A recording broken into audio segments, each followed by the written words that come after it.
नमस्कार, मैं Uday Shankar. News bioscope में आप सबों का स्वागत है। सूर्या हांसदा को लेकर मामला तूल पकड़ चुका है। बीजेपी ने एक बैठक की है और बैठक के बाद बीजेपी की तरफ से कई मुद्दों को लेकर निर्णय लिया गया है। हम आपको बता दें कि इससे पहले अर्जुन मुंडा 7 सदस्यीय टीम लेकर ललमटिया गए थे, सूर्या हांसदा के घर गए थे और इसी बीच आशा लकड़ा की तरफ से भी, जो राष्ट्रीय जनजाति आयोग की अध्यक्ष हैं, उनकी तरफ से भी नोटिस दिया गया है गोड्डा डीसी और गोड्डा एसपी को, और साथ ही मुख्य सचिव और डीजीपी को भी नोटिस देकर 3 दिनों में जवाब मांगा गया है। अब क्या कुछ अपडेट है इस बारे में बात करेंगे हमारे सहयोगी मदन से। मदन, आज अर्जुन मुंडा की तरफ से क्या कुछ कहा गया और बीजेपी इस पर किस तरह से आंदोलन की रणनीति तैयार कर रही है? एक तरफ जहां बीजेपी के प्रदेश अध्यक्ष आज फिर से एक बार परिजनों से मिलने के लिए गोड्डा पहुंचे, वहीं दूसरी तरफ जो सूर्या हांसदा एनकाउंटर जांच की टीम गठित की थी बीजेपी ने 7 सदस्यीय, पूर्व मुख्यमंत्री अर्जुन मुंडा की अध्यक्षता में ये टीम गई थी।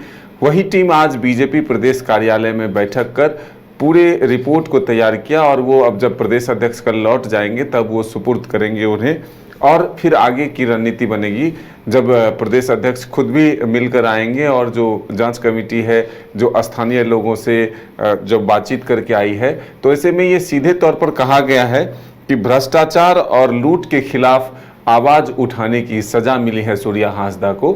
सत्ता संरक्षित जो अपराध हैं वो बढ़ रहे थे और उसी को काबू करने के लिए, उस पर लगाम लगाने के लिए सूर्या हांसदा आवाज उठाते थे। ऐसे में इसीलिए पुलिस के बल पर जो है यह घटना को अंजाम दिया गया। सीधे तौर पर अगर आप कहें तो पुलिस को पियादा बनाया गया और इनकाउंटर का एक रूप दे करके सूर्या हांसदा की हत्या की गई है। सूर्या हांसदा के कामों के बारे में बताया, वो जल जंगल जमीन की रक्षा करने के लिए निडर होकर आवाज़ उठाते थे और संथाल में एक उभरता हुआ आदिवासी नेता के तौर पर, चेहरे के तौर पर जो है वो व्यक्ति आगे बढ़ रहा था, इसलिए उसकी आवाज़ को दबाने की कोशिश हुई। और साथ ही अमर बौरी जो कि पूर्व नेता प्रतिपक्ष है, उन्होंने साफ तौर पर कहा कि बीजेपी अब चुप नहीं बैठेगी। अगर इस मॉडल को पुलिस ने अपनाया कि जो नेता अगर आवाज़ उठाती है भ्रष्टाचार के खिलाफ, लूट के खिलाफ, और उसे इनकाउंटर कर अगर मार दिया जाता है, तो ये सिलसिला अगर जारी रहा तो कल के दिन में कोई भी भ्रष्टाचार के खिलाफ आवाज़ नहीं उठाएगा और यही कोशिश इस सरकार के द्वारा किया जा रहा है। तो इसे हम लोग कामयाब नहीं होने देंगे। आम लोगों के साथ साथ बीजेपी के नेता इस सूर्या हांसदा की हत्या के खिलाफ है।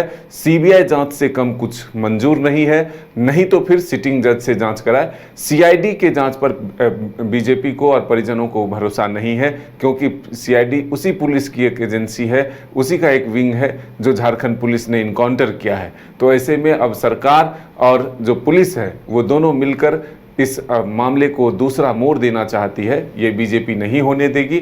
बीजेपी के प्रदेश अध्यक्ष जब लौट जाएंगे और जो जांच रिपोर्ट सौंपी जाएगी, उसके बाद रणनीति तय होगी कि आखिर आगे क्या करना। हालांकि आदिवासी समाज के लोगों के द्वारा ये घोषणा कर दी गई है कि 23 तारीख को राजभवन तक जो है मार्च किया जाएगा, जिला स्कूल से लेकर, और उसके बाद राज्यपाल को ज्ञापन भी सौंपा जाएगा, क्योंकि सूर्या हांसदा 500 बच्चों को पढ़ाने के लिए स्कूल भी चलाते थे, एक सामाजिक चेहरा भी था। उनके कई ऐसे काम थे जो भ्रष्टाचार और वहाँ पर पत्थर और बालू के जो अवैध खनन हो रहे हैं उसे रोकने के लिए आवाज़ उठाते थे। तो कई केस उन पर ज़रूर हैं, लेकिन वो सारे आंदोलन के केस हैं।